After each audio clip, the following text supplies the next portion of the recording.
Hello friends, आप सबका एक बार फिर से टेक्निकल ज्ञान के एक और नए फ्रेश वीडियो में आप सबका स्वागत है। एक बार पुनः हम आज उपस्थित हैं क्वेश्चन आंसर सेशन को लेकर, जहां पे सवाल और उनके जवाब आपको बताए जाएंगे। तो चलिए शुरू करते हैं।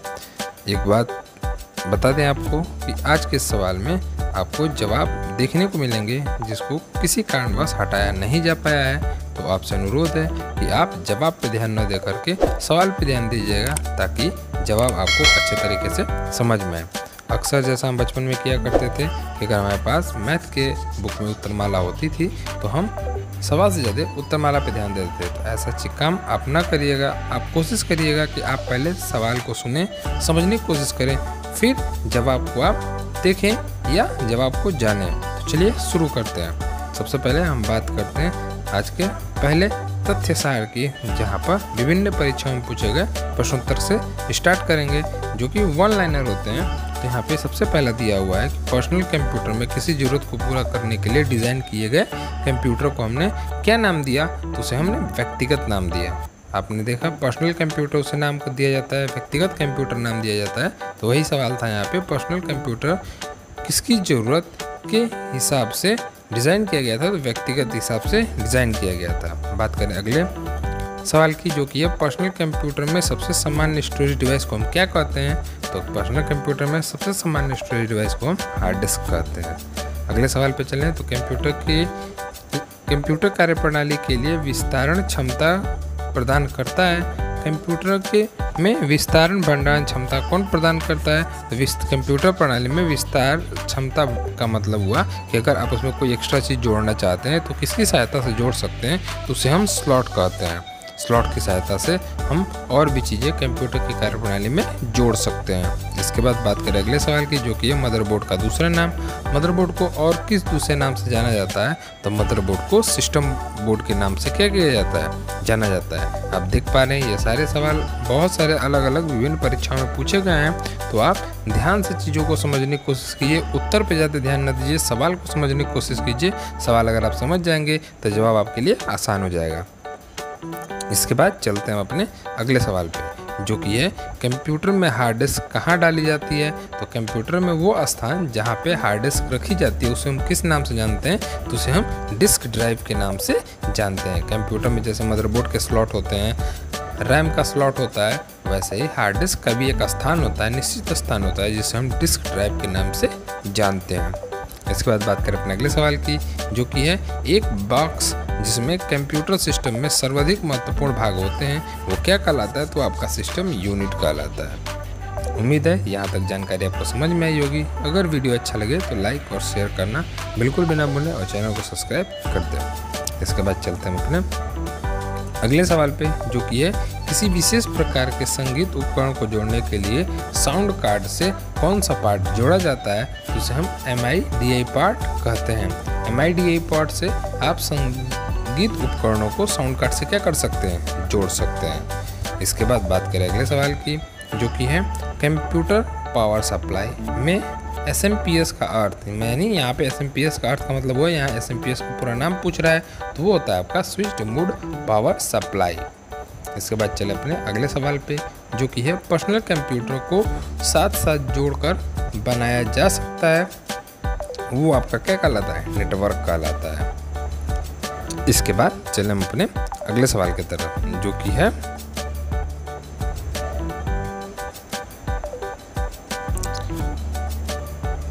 कंप्यूटर के संदर्भ में कंपैटिबिलिटी का अर्थ है।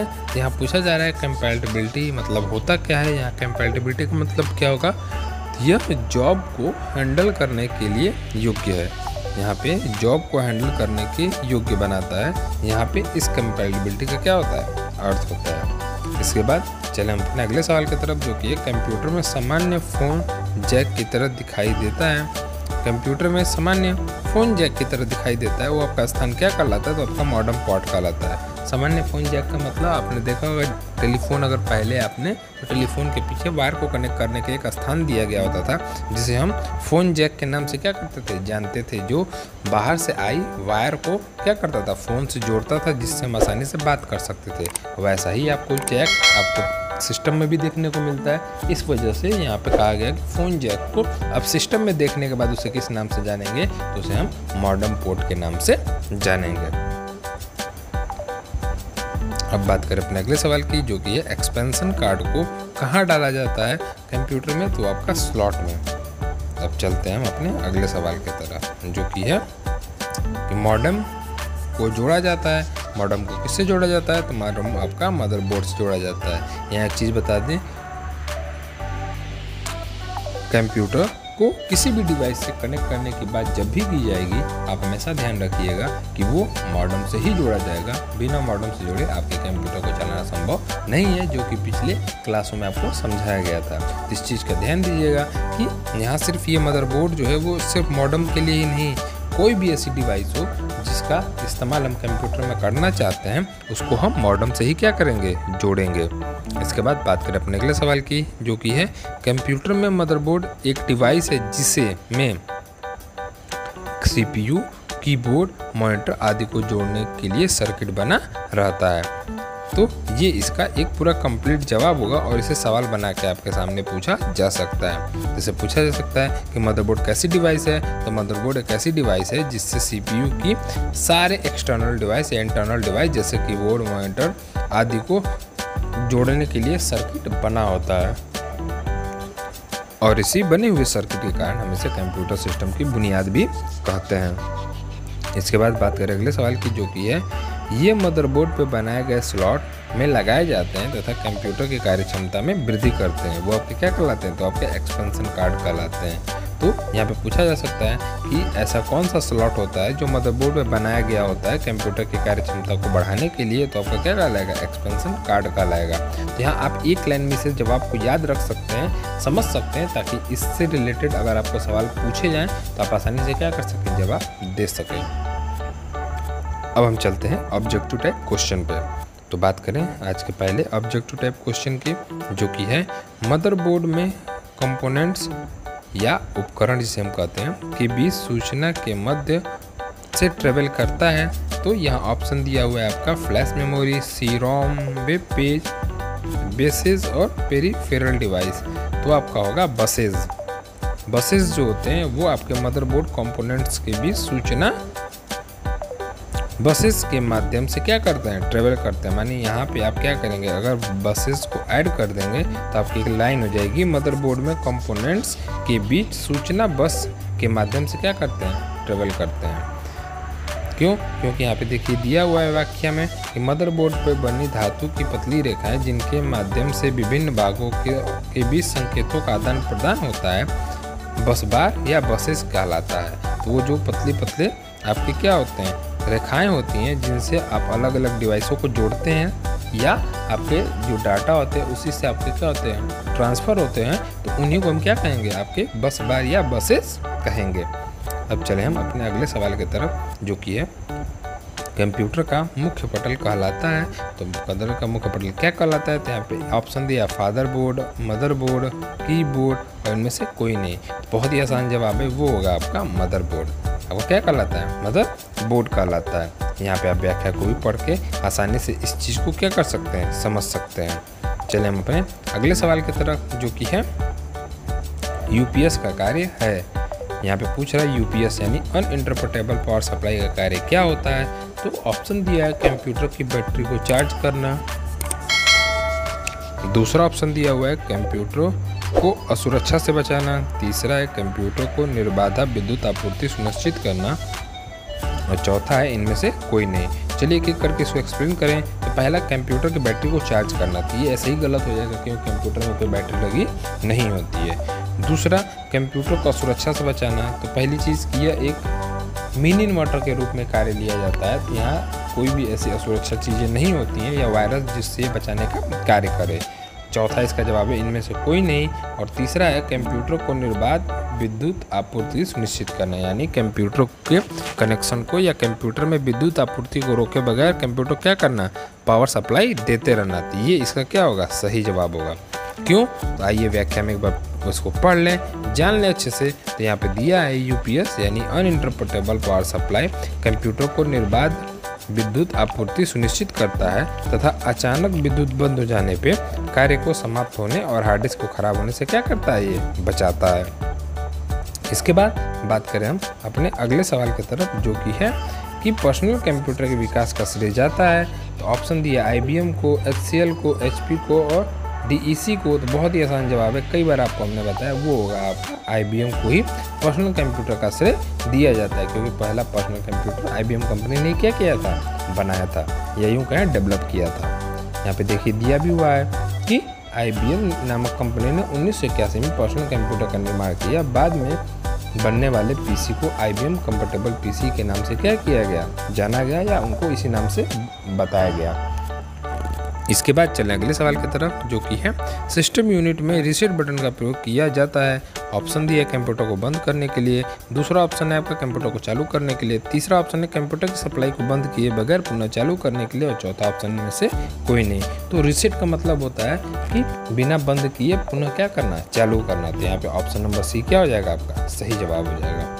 इसके बाद चलें हम अपने अगले सवाल की तरफ, जो कि है पेन ड्राइव को कंप्यूटर से जोड़ने के लिए किसका प्रयोग किया जाता है। तो USB port, parallel port, serial port और नेटवर्क पोर्ट। सबको पता है कि पेन ड्राइव जो होता है वो USB पोर्ट सपोर्टेबल पार्ट होता है, तो किससे जोड़ा जाएगा, USB से जोड़ा जाएगा, यानी ऑप्शन नंबर A इसका क्या होगा, सही जवाब होगा। इसके बाद चलें हम अपने अगले सवाल की तरफ, जो कि है प्रिंटर को सिस्टम यूनिट के साथ जोड़ने के लिए प्रयोग किया जाता है। प्रिंटर को सिस्टम यूनिट के साथ जोड़ने के लिए किस यूनिट का प्रयोग किया जाता है। तो अभी पिछली कक्षा में आपको बताया गया कि पैरेलल पोर्ट का इस्तेमाल किया जाता है, क्या करने के लिए, प्रिंटर को सिस्टम से जोड़ने के लिए। एक चीज़ ध्यान दीजिएगा, यहाँ पे USB पोर्ट भी दिया हुआ है, तो बहुत से लोग कंफ्यूज हो जाएंगे कि उसमें जो पोर्ट जिससे मतलब हम कंप्यूटर से जोड़ते हैं प्रिंटर को, ये USB सपोर्टेबल होता है, तो USB क्यों नहीं होगा। तो यहाँ पे आपको प्रिंटर कनेक्ट करने की बात नहीं हो रही, यहाँ जोड़ने की बात हो रही है कि किस विधि से मुझे जोड़ते हैं। तो आपका पैरेलल पोर्ट विधि से क्या किया जाता है, जोड़ा जाता है। उसमें आपका USB सपोर्टेबल जो पोर्ट होता है, या USB सपोर्टेबल USB के थ्रू हम क्या करते हैं, कंप्यूटर को जोड़ते हैं, लेकिन उसमें जो पोर्ट एक हिस्सा होता है जिससे हमारा प्रिंटर जुड़ता है, वो हमारा क्या कहलाता है, पैरेलल पोर्ट कहलाता है। इसके बाद बात करें अगले सवाल की, जो कि है कंप्यूटर में USB पोर्ट से किसे नहीं जोड़ा जा सकता। ऑप्शन है माउस, दूसरा प्रिंटर, तीसरा पेन ड्राइव, चौथा हार्ड डिस्क। यहाँ दिया है हार्ड डिस्क, ऑप्शन जो होगा वो दिया है हार्ड डिस्क को पेन ड्राइव से USB पोर्ट से नहीं जोड़ा जा सकता। लेकिन मैं आपको बता दूं कि आने वाले एक्सटर्नल डिवाइस जो होते हैं उनमें हार्ड डिस्क भी आता है जिसे हम USB पोर्ट से जोड़ सकते हैं। लेकिन यहाँ पूछ रहा है USB पोर्ट की बात सिर्फ हो रही है कि USB पोर्ट से हम क्या नहीं जोड़ सकते हैं, हम हार्ड डिस्क को USB पोर्ट से नहीं जोड़ सकते। इसके बाद चलें हम अपने अगले सवाल की तरफ, जो कि है यहाँ देखिए व्याख्या में बताया भी गया है, तो इसको आप पहले समझ लीजिएगा अच्छे से। यहाँ दिया है माउस, प्रिंटर तथा पेन ड्राइव को USB पोर्ट से जोड़ा जाता है, जबकि हार्ड डिस्क को SCSI पोर्ट से क्या किया जाता है, जोड़ा जाता है। यानी यहाँ पे इंटरनल हार्ड डिस्क की बात की जा रही है। इसके बाद चले हम अपने अगले सवाल की तरफ, जो कि है कंप्यूटर में पावर सप्लाई में प्रयुक्त SMPS का अर्थ है। यानी यहाँ SMPS का अर्थ पूछा है, SMPS का अर्थ क्या होता है। तो यहाँ SMPS का पूरा नाम आप सभी को पता है, स्विच्ड मोड पावर सप्लाई, यानी ऑप्शन नंबर A क्या होगा इसका, सही होगा। जो क्या करता है, 5 से 12 वोल्ट सप्लाई देने का कार्य करता है, जिससे उसके उपकरणों को उनकी आवश्यकता अनुसार पावर मिल सके और बिना विद्युत रोके निर्बाध हुए आपको विद्युत सप्लाई क्या हो, कंटिन्यू मिल सके। इसके बाद चले हम अपने अगले सवाल की तरफ, जो कि है कंप्यूटर के प्रोसेसर गति को निम्नलिखित में से किसमें मापा जाता है। तो यहाँ पे सबको पता है कि MIPS में मापा जाता है, क्योंकि ये पिछले क्लास में ही इनका जिक्र किया गया था, इसलिए इसका सही जवाब क्या होगा, ऑप्शन नंबर B। इसके बाद बात करें हम अपने अगले सवाल की, जो कि है किसी विशेष प्रकार के संगीत उपकरण को साउंडकास्ट से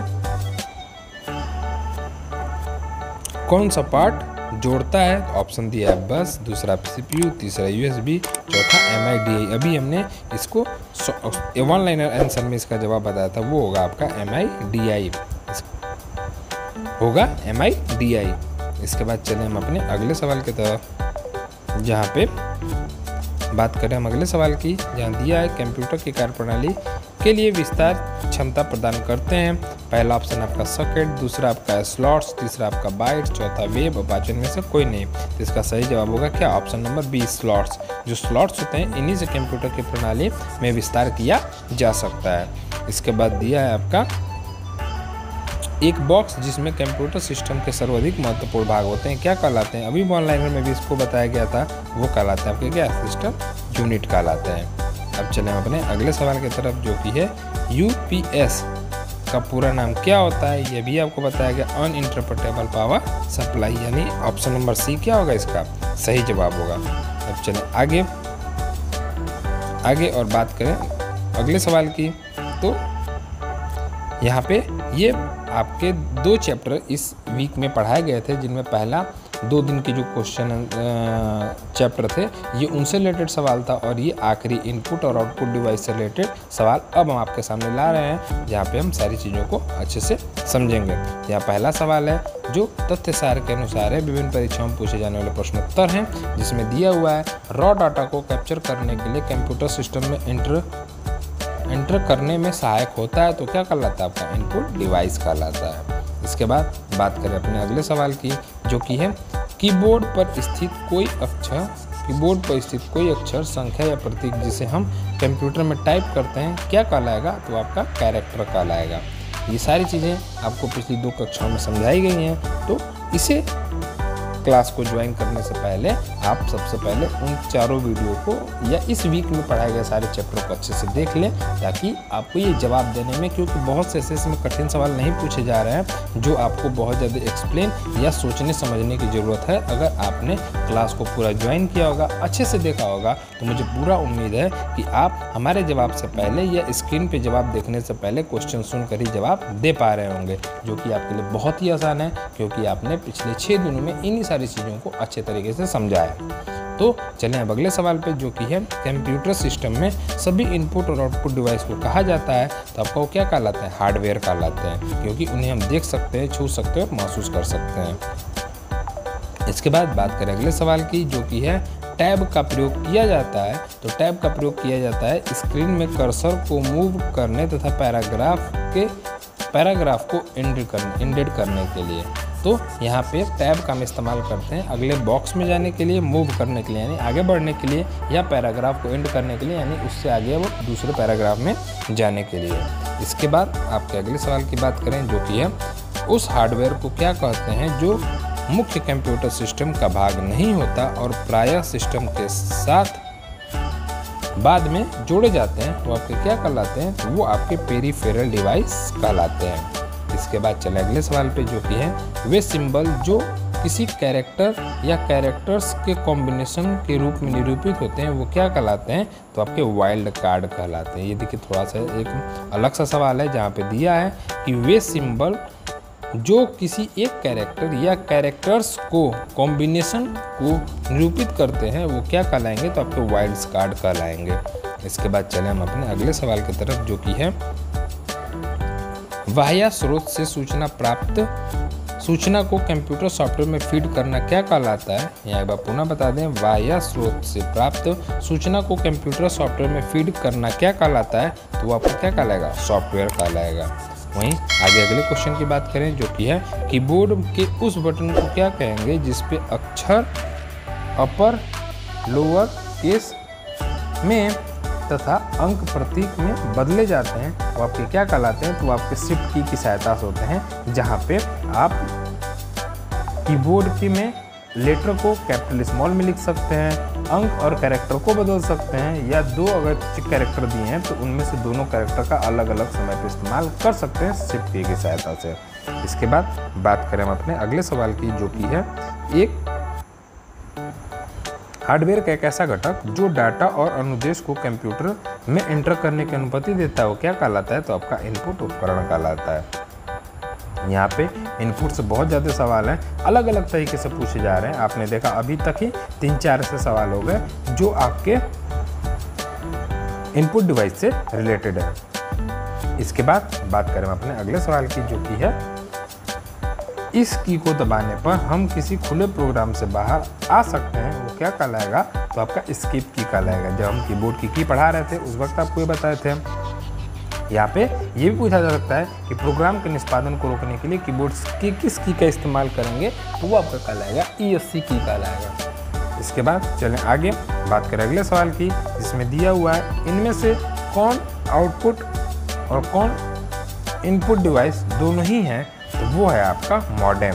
कैसे, फटाफट आपको बता दें। मॉडेम में आप इनपुट के तौर पे डाटा ग्रहण करते हैं और आउटपुट के तौर पे उसे कंप्यूटर योग्य बनाकर आप क्या करते हैं, भेजते हैं। यही कह सकते हैं कि डाटा अपलोड और डाटा डाउनलोड जैसी चीज़ें मॉडेम के माध्यम से की जाती हैं, जिसमें इनपुट और आउटपुट दोनों की सहायता क्या होती है, इनबिल्ड होती है। इसलिए यहाँ दिया है इनमें से कौन सा आउटपुट और इनपुट डिवाइस में ही आते हैं। तो ये अक्सर आपको सवाल जो है बहुविकल्पी क्वेश्चन में पूछे जाएंगे, जिसमें एक जवाब क्या होगा आपका, मॉडेम का भी होगा। ये सवाल देखिए SBI क्लर्क में पूछा गया है, जो कि अभी रिसेंटली चल रहा है, जिसमें कल एक एग्ज़ाम संपन्न हुए, आज एग्ज़ाम है और एक कल एग्ज़ाम है। तो जितने भी अभ्यर्थी अभी बचे हुए हैं जिन्होंने SBI क्लर्क का एग्ज़ाम नहीं दिया, उन सभी को बेस्ट ऑफ लक, और उम्मीद करते हैं जिन्होंने एग्ज़ाम दिया होगा उनके एग्ज़ाम बेहतर हुए होंगे। इसके बाद चलें हम अगले सवाल की तरफ, जो कि है आपका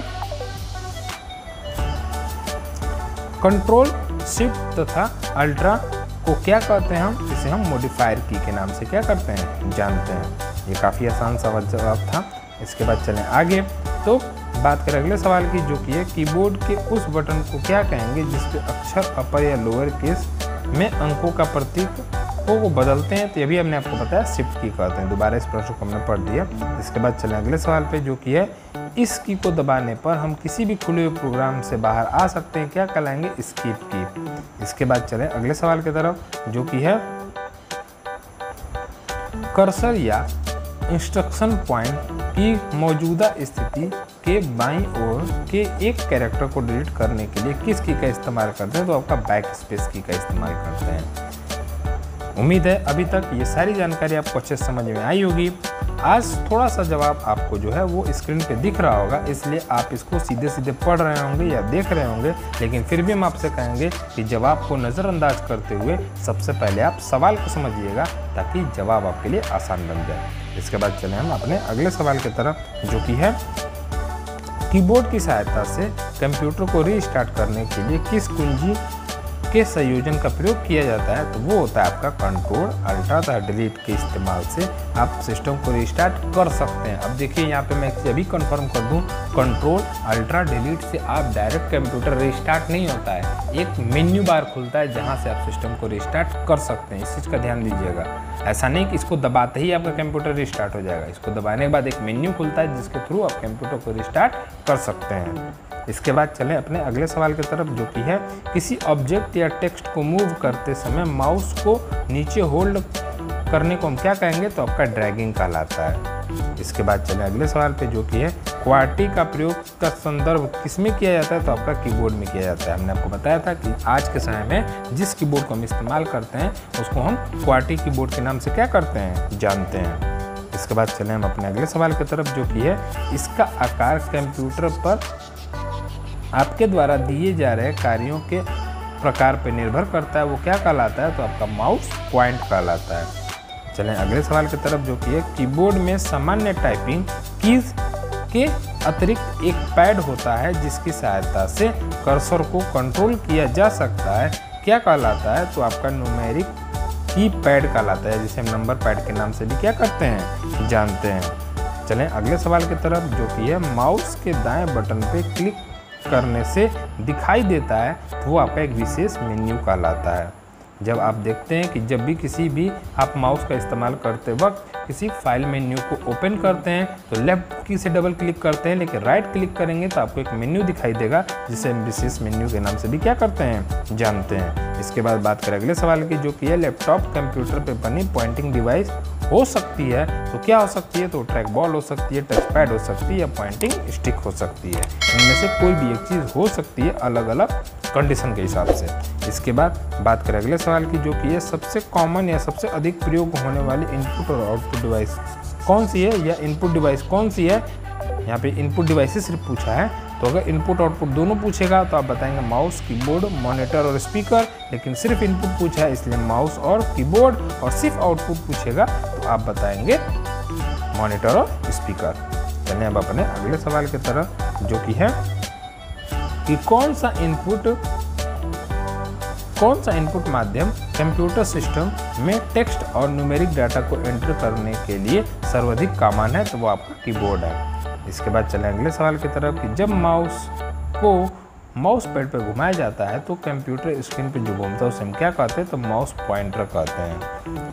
कंप्यूटर स्क्रीन पे जो आपको एरो दिखाई देता है उसको हम क्या कहते हैं, माउस पॉइंटर कहते हैं। माउस पॉइंटर क्यों कहते हैं, क्योंकि माउस के द्वारा ऑपरेट किया जाता है, इसलिए हम उसे माउस पॉइंटर के नाम से जानते हैं। इसके बाद चले अगले सवाल की तरफ, जो कि है किसी ऑब्जेक्ट की प्रॉपर्टीज में जाने के लिए प्रयुक्त माउस टेक्निक है, वो है आपका राइट क्लिक।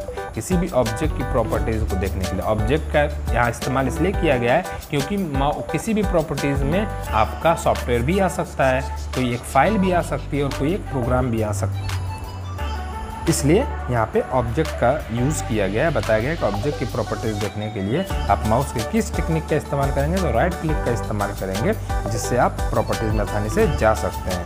अगले सवाल की बात करें, किन कीज से नंबरों को तेजी से इनपुट किया जा सकता है, तो आपका न्यूमेरिक पैड से किया जा सकता है, क्योंकि वो क्रमबद्ध तरीके में होते हैं। इसके बाद बात करें अगले सवाल की, जो कि है ग्राफिकल यूजर इंटरफेस में स्टैंडिंग पॉइंट डिवाइस के रूप में प्रयोग में लाई जाती है, तो क्या कहलाता है, आपका माउस कहलाता है। इसके बाद चलें अगले सवाल पे, जो कि है किसी स्पेशल टास्क के लिए अन्य कुंजियों के साथ इनका इस्तेमाल किया जाता है या प्रयोग किया जाता है, तो कौन सी होती हैं, आपको होती है कंट्रोल, शिफ्ट और अल्ट्रा की होती हैं।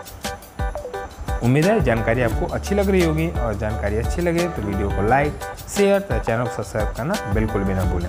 इसके बाद चलें अगले सवाल की तरफ, जो कि है पहला माउस किसने बनाया था, तो ये डगलस सी एंजलबर्ट ने बनाया था। ये बहुत काफ़ी बार आपने सुना भी होगा और उम्मीद है कि मैक्सिमम लोग इस चीज़ को जानते भी होंगे। इसके बाद चलें हम अपने अगले सवाल की तरफ, जो कि है कर्सर को एक स्पेस दाईं ओर खिसकाता या शब्दों के बीच में स्पेस डालता है, कौन सी की, स्पेस बार की। यहाँ देखिए स्पेस सी हो गया, स्पेस बार की। इसके बाद अगले सवाल पे चलें, वो की है यह एक पॉइंट और ड्रॉ डिवाइस है, माउस। इसके बाद अगले सवाल पे चलें, प्रत्येक अक्षर के लिए शिफ्ट की का प्रयोग बिना सभी अक्षरों को कैपिटल बनाने के लिए प्रयोग किया जाता है, क्यों, क्योंकि वो कैप्स लॉक की सहायता से। यहाँ पे दिया प्रत्येक अक्षर के लिए शिफ्ट की का प्रयोग किए बिना सभी अक्षर को कैपिटल बनाने के लिए हम क्या करेंगे, हम कैप्स लॉक की का इस्तेमाल करेंगे, जिससे कीबोर्ड में एक लाइट ऑन हो जाती है, जिसका अर्थ है कि कीबोर्ड में टाइप किया जाने वाला कोई भी लेटर आपका क्या होगा, कैपिटल होगा। पुनः उसे कैप्स लॉक को दबाने से लाइट ऑफ हो जाती है।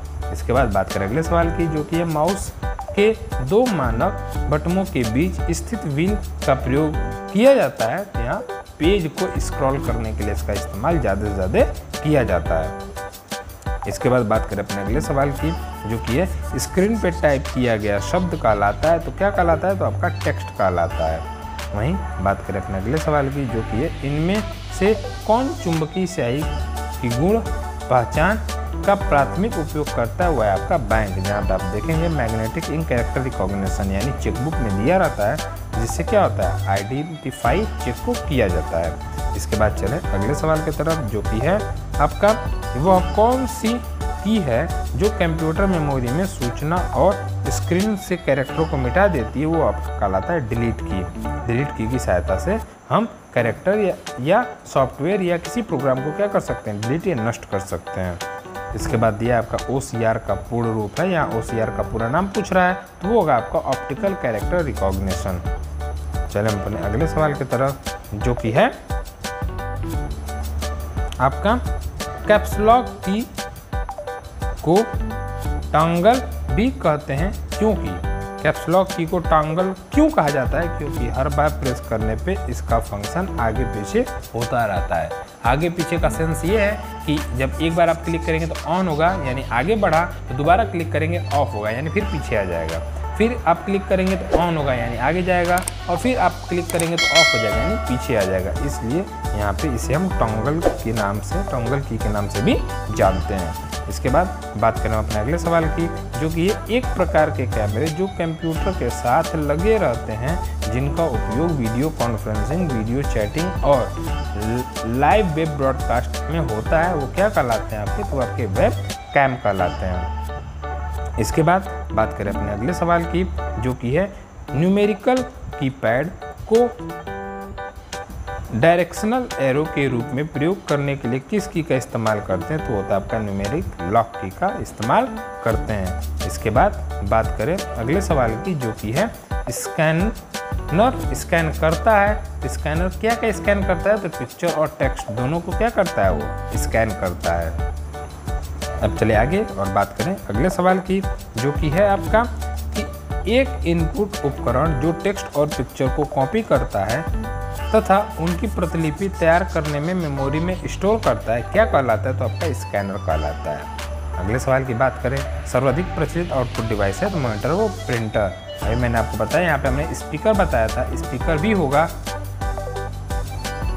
प्रिंटर आपका ऑप्शनल होता है, लेकिन स्पीकर आपका ऑप्शनल नहीं होता है, इसलिए प्रिंटर और स्पीकर होना चाहिए, सॉरी मॉनिटर और स्पीकर होना चाहिए, यहाँ पे प्रिंटर दिया हुआ है। इसके बाद बात करें अगले सवाल की, जो कि एक आउटपुट डिवाइस जिससे आप देख सकते हैं कि कंप्यूटर क्या कर रहा है, वो क्या कहलाता है, आपका मॉनिटर कहलाता है। इसके बाद बात करें अगले सवाल की, जो कि है एक इनपुट डिवाइस जो कंप्यूटर के किसी इमेज या डॉक्यूमेंट को कैप्चर कर डिलीट कोड में बदलता है तथा मेमोरी में स्टोर करता है, क्या कहलाता है, स्कैनर कहलाता है। इसके बाद बात करें अगले सवाल की, कौन सा पेरिफेरल डिवाइस प्रयोगकर्ता के लिए सूचना को डिस्प्ले करता है, क्या कहलाता है, मॉनिटर। यहाँ देखिए मॉनिटर को दो तरीके से सवाल पूछा गया, दोनों का जवाब मॉनिटर है, लेकिन अलग अलग तरीके से। पहले में था एक आउटपुट डिवाइस जिसपे आप देख सकते हैं कंप्यूटर क्या करता है, वो भी मॉनिटर कहलाएगा, या कौन सा पेरिफेरल डिवाइस प्रयोगकर्ता के लिए सूचना को डिस्प्ले करता है, वो क्या कहलाएगा, आपका मॉनिटर कहलाएगा। इसके बाद बात करें अगले सवाल की, जो कि है आवाज़ डाटा को डिजिटाइज करने के लिए सॉफ्टवेयर की सीमा है कि वो इसे अलग अलग ध्वनियों की पहचान करने के लिए प्रशिक्षित होना चाहिए। अगर आप चाहते हैं कि वॉइस डाटा को डिजिट में कन्वर्ट किया जाए तो उसके सॉफ्टवेयर की सीमा यह होती है कि अलग अलग ध्वनियों की पहचान से प्रशिक्षित होना चाहिए, तभी ये काम किया जा सकता है। इसके बाद आपका है पिक्सल का अर्थ, यानी पिक्सल क्या होता है, तो स्क्रीन पे पिक्चर एलिमिनेट या डॉट जो होते हैं वो क्या कहलाता है, आपके पिक्सल कहलाते हैं। अब चलें अपने अगले सवाल की तरफ, जो कि है मेमोरी में स्टोर डिजिटल इमेज बनाकर हस्तलिखित या मुद्रित टेक्स्ट पढ़ने के लिए प्रयोग किया जाने वाला इनपुट डिवाइस क्या कहलाता है, तो आपका स्कैनर। देखिए स्कैनर को भी कई तरीके से पूछा जा रहा है। इसके बाद अगला सवाल है, जो कि है आपका कंप्यूटर स्क्रीन पर निरूपित पिक्चर का सबसे छोटा एलिमिनेट को कहते हैं, तो आपको पिक्सल कहते हैं। और इसके बाद है स्क्रीन पर डिस्प्ले किए गए पिक्सल की संख्या को हम क्या कहते हैं, तो रेजोल्यूशन कहते हैं। यहाँ ये दो सवाल हैं जो एक स्टेप के बाद है, तो आप इसे आसानी से समझ सकते हैं कई बार में। इसके बाद अगले सवाल की तरफ, जो कि है अधिकांश उत्पादकों पर मुद्रित रेखाओं के तरीके को कहते हैं, तो क्या करते हैं, आपका बार कोड्स कहलाते हैं। ये बात करें अगले सवाल की, जो कि है आपका कंप्यूटर मॉनिटर के डिस्प्ले का आकार मापा जाता है तो विकर्ण में मापा जाता है, ये मैंने पिछली क्लास में आपको बताया था। इसके बाद अगले सवाल की बात करें, जो कि MICR का पूरा नाम वो होता है आपका मैग्नेटिक इंक कैरेक्टर रिकॉग्निशन या रीडर के रूप में हमको क्या करते हैं, जानते हैं। अगर रिकॉग्निशन है यानी वहाँ उस मैग्नेटिक MICR की बात की जा रही है, और रीडर यानी उस मशीन की बात की जा रही है जिसमें वो रीड करेगा। इसके बाद बात करें अगले सवाल की, जो कि है कंप्यूटर में शेयर्ड कॉम रिसोर्स होने की सबसे ज़्यादा संभावना होती है, तो क्या कहलाता है, आपका प्रिंटर कहलाता है। वहीं बात करें अपने अगले सवाल की, जो कि है आवाज़ डाटा को वर्ड डॉक्यूमेंट में परिवर्तित कर कंप्यूटर में स्टोर करता है, वो क्या कहलाता है, तो स्पीच रिकॉग्निशन सॉफ्टवेयर कहलाता है। वहीं बात करें अपने अगले सवाल की, जो कि है मुद्रण को मापने वाले पैमाने यानी DPI का अर्थ क्या होता है, तो यहाँ DPI का पूरा नाम पूछा है, तो होता है आपका डॉट पर इंच होता है। इसके बाद चलें हम अपने अगले सवाल की तरफ, जो कि है इम्पैक्ट प्रिंटर का उदाहरण है, तो आपका डॉट मैट्रिक या डेली बिल प्रिंटर। चलें अगले सवाल पे, जो कि है सर्वाधिक उत्पादन कूट का अंगीकरण के लिए किया गया, वो आपका बार कोड। यहाँ दिया सर्वाधिक उत्पाद कूट का अंगीकरण किसके लिए किया गया, तो बार कोड के लिए किया गया। अगला सवाल है प्रिंटर किस प्रकार का डिवाइस है, तो आपका आउटपुट डिवाइस है। अगला सवाल पे चलें, तो वह आपका डेस्कटॉप प्रिंटिंग में आमतौर पर प्रयोग होता है, तो लेज़र प्रिंटर का प्रयोग किया जाता है। कंप्यूटर पर गेम खेलना आसान है किससे, जॉयस्टिक से। ये सारे सवाल बहुत ही आसान है, अगर आपने क्लास ज्वाइन किया होगा तो उम्मीद करता हूं कि आप हमसे तेज़ी से आप इस जवाब को समझ पा रहे होंगे, क्योंकि आपने पढ़ा हुआ है और आपका ध्यान अगर यहाँ पे स्क्रीन पे दिख रहे आंसर से नहीं है तो। इसके बाद चले अगले सवाल पे, जो कि है डॉक्यूमेंट हार्ड कॉपी किससे होती है, तो प्रिंटर द्वारा प्रिंट होती है। इसके बाद है एक समानांतर पोर्टल का इस्तेमाल किया जाता है किसमें, तो आपका प्रिंटर में किया जाता है। चलें अगले सवाल पे, वो कौन सा डिवाइस है जिसके जरिए कंप्यूटर यूज़र के साथ कम्युनिकेट करता है, वो आता है आपका आउटपुट डिवाइस, जिसकी सहायता से यूज़र क्या करता है, कंप्यूटर से कम्युनिकेट करता है। क्योंकि जब तक आउटपुट डिवाइस आपको मिलेगा नहीं तब तक आप उससे समझ नहीं पाएंगे और कम्युनिकेट नहीं हो पाएंगे। इसके बाद बात करें अगले सवाल की, जो कि है लेज़र प्रिंटर में युक्त होता है, तो आपको होता है सेमीकंडक्टर लेज़र। इसके बाद चले अगले सवाल पे, जो कि है प्रिंटेड सूचना जो भौतिक रूप से कंप्यूटर में मौजूद होती है और डिस्प्ले डिवाइस पे प्रस्तुत होता है, प्रस्तुत सूचना की तुलना में आउटपुट का अधिक अस्थायी रूप होता है, वो आपका क्या कहलाता है, हार्ड कॉपी। यहाँ सीधी सीधी बात में समझाया जा रहा है कि जब आपको आउटपुट नज़र आता है मॉनिटर पे, उससे ज़्यादा अगर अस्थायी रूप में उसे रखना है अपने पास, तो आप उसे हार्ड कॉपी में क्या कर सकते हैं, कन्वर्ट कर सकते हैं। इसके बाद अगले सवाल की बात करें, इंटेलिजेंट टर्मिनल की विशेषता है, इसकी क्या विशेषता होती है, तो इसमें माइक्रो प्रोसेसर होता है, किंतु यूज़र द्वारा इसका प्रयोग नहीं किया जा सकता।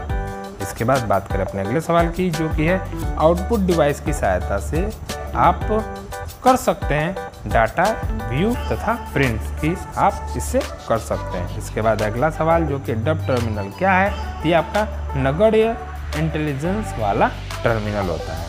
यहाँ पे आपको ऐसा लग रहा होगा कि ये सवाल बहुत जल्दी जल्दी आपको समझाया जा रहा है, लेकिन मैं उम्मीद करता हूँ कि अगर आपने चारों क्लास ज्वाइन किए होंगे तो आपको ये जवाब देने में बहुत दिक्कत नहीं हो रही होगी, और इसमें कोई ऐसी चीज़ नहीं है जो बहुत ज़्यादा एक्सप्लेन की जाए, इसलिए आसानी से आप इस जवाब को समझ सकते हैं और आपको याद हो सकता है। इसके बाद चलें हम अपने अगले सवाल पे, जो कि है